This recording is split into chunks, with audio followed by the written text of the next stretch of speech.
আমার জীবনটা কেমন জানেন? আপনারা অনেকে বিশ্বাস করবেন না। আমার জীবনটা খুব এলোমেলো। এই যে দেখেন, একটা প্রোগ্রামে গেছিলাম ভৈরবে। গতকাল গেছি, আজকে গেছি।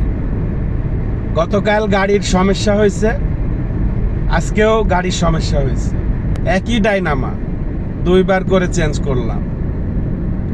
তারপরেও রাস্তাতে গাড়ি বন্ধ হয়ে যায়, রাস্তার মধ্যে হ্যাসেল। এখন রাত 2টা বাজে, আমি রাস্তায় গাড়ি ঠিক করে ঢাকার উদ্দেশ্যে যাচ্ছি।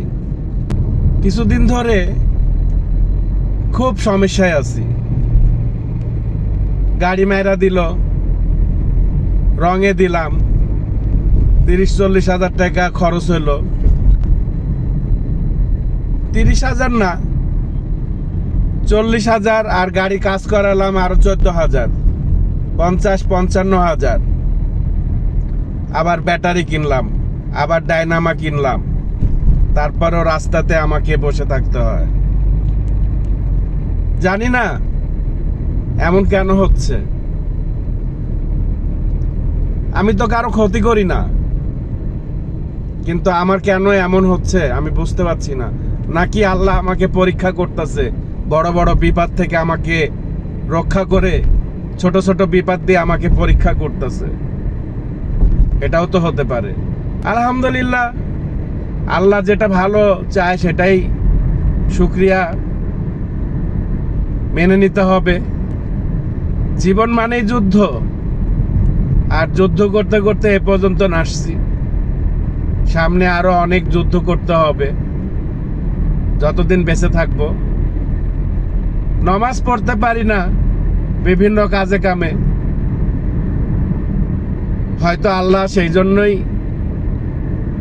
এ ধরনের ছোটখাটো বিপদ দিয়ে আমাকে আটকানোর চেষ্টা করতেছে। আল্লাহর ইচ্ছা, সবই পারে আল্লাহ।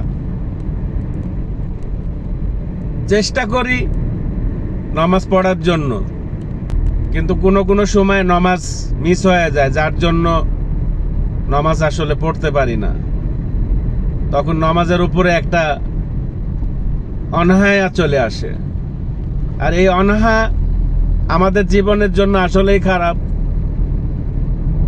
কত কিছু করি, জীবন যুদ্ধ করতেছি,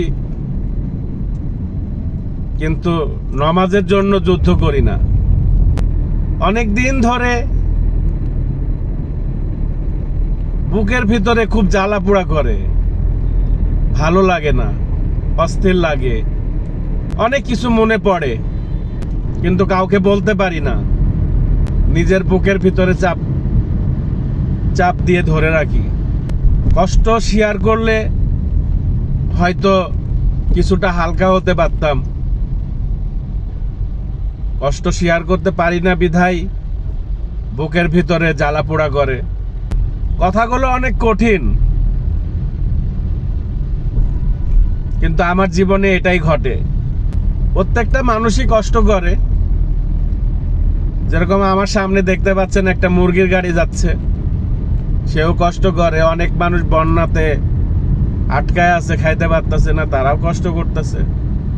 কিন্তু আমার কষ্টটা একটু অন্যরকম। যখন তখন ছোট ছোট বিপদে পড়ে যাচ্ছি। যদি পারতাম চিল্লায়া কানতে, ভালো লাগতো, কিন্তু কানবো কোথায়, সেই কান্দার জায়গাটাও নাই। তো ভিডিওটা আর আমি লম্বা করব না, কারণ এমনি অনেক বড় ভিডিও হয়ে গেছে। জীবনের ইতিহাস বলতে গেলে শেষ হবে না। আমার এই ভিডিওটা বেশি বেশি শেয়ার করে দেবেন।